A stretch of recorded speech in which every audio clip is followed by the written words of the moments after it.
Bismillahirrahmanirrahim. Assalamualaikum warahmatullahi wabarakatuh. Bismillahirrahmanirrahim. Rabbis sholli sadri wa yassir amri wahlul 'uqdatam min lisani yafqahu qawli. Yang saya hormati tentu ini Mas Saiful ini sudah saudara saya, terus kawan berdebat saya juga, kawan seperjuangan juga. Banyak hal yang kita diskusikan kadang-kadang, yang mulai dari hal-hal yang biasa, hal yang serius gitu. Punya pikiran yang sangat dalam, tajam istilahnya. Kemudian Bapak Ibu semuanya yang tidak bisa saya sebutkan satu persatu story-nya. Kesempatan malam hari ini saya sangat berbahagia sekali karena memang mohon maaf Mas Saiful, saya terlambat datangnya karena memang banyak kegiatan hari ini. Tadi jujur saya telepon Pak Kapolres. Pak Kapolres juga malam ini lagi sedang menangani masalah panen tebu yang memang warga masyarakat kita juga masih ada yang itu pilihan-pilihan mereka. Saat ini dicarikan solusi seperti apa baiknya. Jadi itu tantangan tugasnya di samping memang tugas COVID yang selama ini kita hadapi. Jadi beliau menitip pesan mohon maaf, beliau tidak bisa hadir. Saya pikir beliau tidak ada, saya ada, saya pikir sudah saya menggantikan beliau. Jadi mohon maaf. Juga tentu beberapa teman-teman yang lain sebenarnya ingin datang tadi, Pak Dan Ramil ingin di sini, tapi juga ternyata juga lagi sibuk sama kegiatan santri yang mau kembali. Jadi semuanya pada situasi yang lagi sibuk.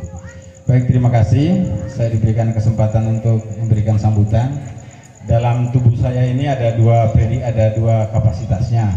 Kapasitas satu sebagai dandim, kapasitas yang kedua itu sebagai wakil satu gugus tugas percepatan COVID-19 di Situbondo, gitu ya.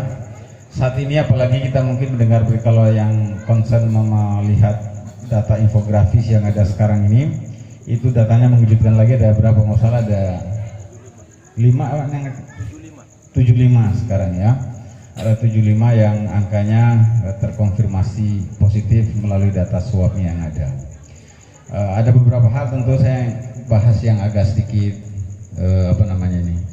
pemahaman yang mudah-mudahan bisa dipahami. Kalau tidak bisa dipahami, saya yakin Mas Saiful punya bahasa yang kadang-kadang bisa luar biasa di tingkat bawah ini. Nah, dikatakan bahwa gugus tugas itu gagal menangani COVID karena ini ongoing prosesnya, masih aja terus. Kalau kita ingat dulu Situbondo pada puncak yang 6 positif itu, kita adalah kabupaten yang hampir mendapati urutan ketiga atau keempat misalnya di di Jawa Timur. Tetapi saat itu kita sudah melakukan tracing itu. Jadi tracing itu sudah sedikit majulah dibanding dengan kabupaten lain karena kita sudah melakukan tracing cepat dan akhirnya angkanya menjadi cepat kita dapatkan. Tetapi sebenarnya jurusnya ya di situ gitu. Cepat kita lakukan tracing, cepat kita sadarkan orang bahwa terkonsumsi positif, cepat untuk diobati, cepat untuk menjalani masa karantina 14 hari, cepat untuk kembali bebas seperti biasanya. Kan gitu logikanya. Nah, tetapi banyak rekan-rekan yang masih membaca data itu, banyak. Sampai 70 ya sekarang ya. 70 itu gagal nih gugus tugas melaksanakan tugas. Nih logikanya seperti ini. Contoh saya dokter yang tergabung dalam gugus tugas tracing misalnya. Saya tugas pokoknya adalah mencari sebanyak-banyaknya data tracing. Contoh saya ini dokter. Ini sampean ini saya tracing gitu. Tracing semuanya. Dan dari sekian taruhlah ini 50. Dari 50 terus kemudian kita tidak inginkan tentunya, misalnya dari 50 datanya yang terkonfirm reaktif misalnya 40, 10 yang enggak. Terus serta-merta apakah saya yang salah? Saya kayak yang salah ini. Saya ini dokter gitu. Dokter punya tugas untuk men-tracing itu. Padahal harus dibilang tantangan-tantangan untuk men-tracing itu kan ada orang yang nggak mau, ada juga orang yang mau. Kadang-kadang juga pengalaman dulunya kita kadang-kadang setelah pakai baju putih-putih itu menakutkan gitu kan. Jadi setelah pakai baju putih-putih itu kemampuan untuk mengambil orang untuk tracing itu sedikit gitu. Nah kita mampu mendobrak itu menjadi banyak.